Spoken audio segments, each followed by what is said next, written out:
வேல்முருகன் அவர்கள், there is systematic de-Hinduization taking place in Tamil Nadu. யாரோ வெற்றிமாறனா? ஆமா, ராஜராஜ சோழனை ஹிந்துவா மாத்திட்டமா, ஞான ஸ்நானம் பண்ணிட்டமா.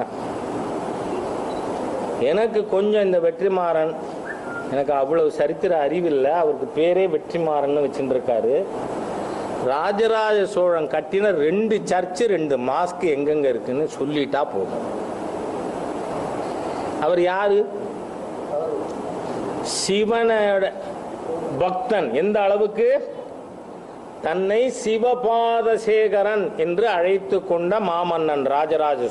Hinduism is not a religion, it's a way of life. The constitution says one who is not a Muslim, one who is not a Christian is a Hindu. So you have to make it as Saivites, Vaishnavites are all Hindus. That's what we are saying. And nobody objects to, King Rajaraja Chola as a Saivite. Nobody objected. Nobody has. See, we take movies only as movies. But unnecessarily, Thirumavalavan is trying to, in the guise of, talking about religion, he is talking politics. And I am happy that Thirumavalavan has said that Rajaraja Chola is a Saivite and not a Hindu.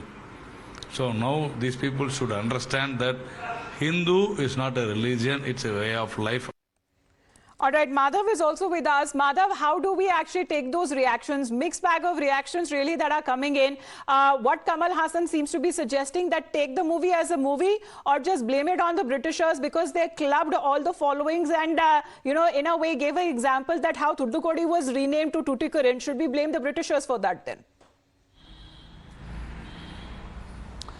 Well, it is an issue where it is entirely about the way you see a set of facts, because, there is no doubt about the fact that he is one of the great kings of India, about whom this entire movie is portrayal. But the entire interpretation of the way that this movie is seen, it's really a battle of narratives, because in the predominant discourse in Tamil Nadu, as far as the Dravidian discourse is concerned, there is, of course, a history of, friction between the Shaivite and Vaishnavite sects, and therefore, in the past, the manner and the fact that he is projected more as a Shaivite king is perhaps more accurate to the projection or the reality of that era. But if you look at it today, who is Lord Shiva? Lord Shiva is the end of the day a Hindu god. And while Hinduism as an ism may have been coined by the British, as Mr. Kamal Haasan has very clearly specified over there, and is not factually wrong when it comes to that, is it wrong to say that a Shaivite king therefore comes under the larger rubric of Hinduism or not?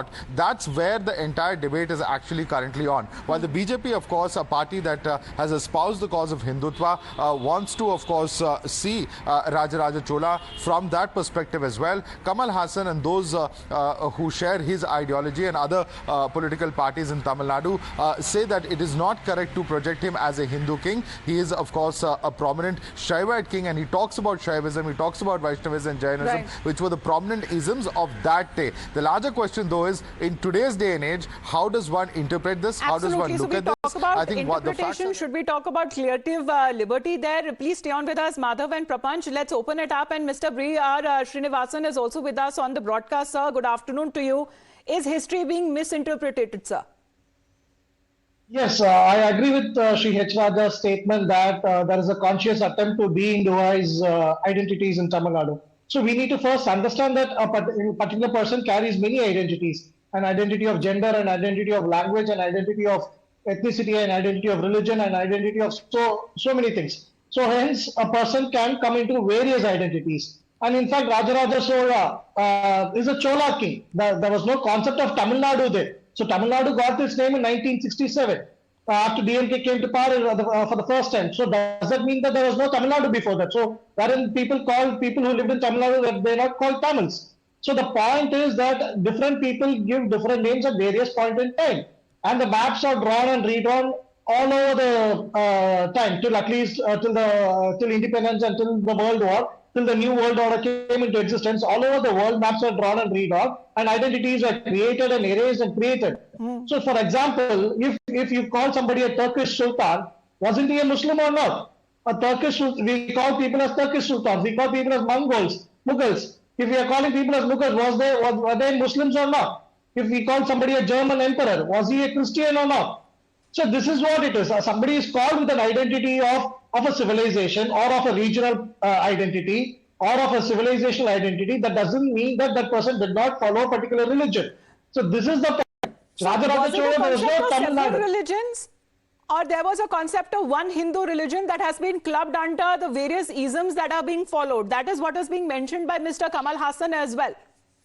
So there's a difference between what Mr. Vetrimaran told and what Mr. Kamal Haasan told. So Kamal Haasan was mentioning that there is no word called Hindu or there was nothing called Hinduism at that point in time. But Vetrimaran clearly said that the Tamil identity was erased and Hindu identity has been imposed. What kind of Tamil identity was erased in the movie? Nothing was erased as such. So the point is, when we get into technicalities, we all know that people beyond the Indus River were called Hindus. So the identity was how people who lived in Arabian Peninsula were called as Arabs. People who lived in Egypt were called as Egyptians. People who lived in Greece were called Greeks. People who lived in Rome, Italy were So called rulers Romans. of India, do they identify as Hindus? That's the point that is being raised. That's the point. So That's people the point. were not And especially called, in the 8th and the 9th century, where he has to say that there was no fact, there is no terminology as Hinduism, and in a way the BJP has been in a way countering at. Mr. Kevin Matthews is also with us on the broadcast. Sir, good afternoon. So the BJP goes on to say that they identify as Hindus,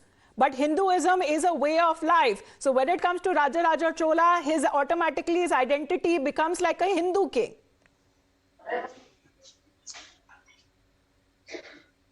Mr. Matthews? So, see, madam, our history has been one of diversity and one of different cultures, different belief systems. So, and it's just little sad and little comical that BJP is trying to do this here, trying to hijack all the identities and bring it. Ours is about diversity, for God's sake.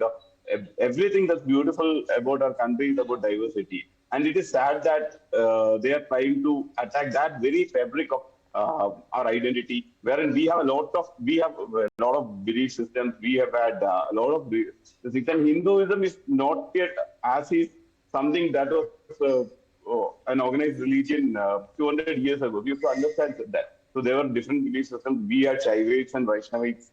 So, and it is not possible to bring everything to a single identity. There were different identities, different belief systems, and that was the beauty of it. No, but would they largely identify as Hindus? Because the BJP and the mixed reactions they have been getting in, they have been saying that Rajaraja Chola also built temples. Yes, Rajaraja Chola also built temples. So now, when BJP says that, that is correct. He built temples. He worshipped Shiva. He worshipped a lot of people worship Vishnu. So these are all there, and these are all gods associated with the Hindu mythology. I understand that. But saying that what BJP is trying to do here, it is not what his belief system was. That person died centuries ago. So it's not what his belief is. It is the reason for this dialogue, and this language matters. What BJP is trying to do is the same way they are doing with Hindi imposition. The same way they are... No, I think in a way you are extending to the fact what Kamal Haasan has been saying, because he watched the movie, he appreciated the work that has been done by Mani Ratnam and the cast and the crew, and he also requested that this is a moment to celebrate a fiction based in history. He went on to say that let's not exaggerate or twist history or bring in language issue into this, but it is a movie and enjoy it alone as a movie as well. Also appreciating the fact that it has bombed the box office in a way. It has been garnering a lot of appreciation and praises. Thank you very much, Mr. Matthews and Mr. Srinivasan. Madhav, to you, and Prapanch, to you as well. We'll be back after a short break. You're watching Times Now.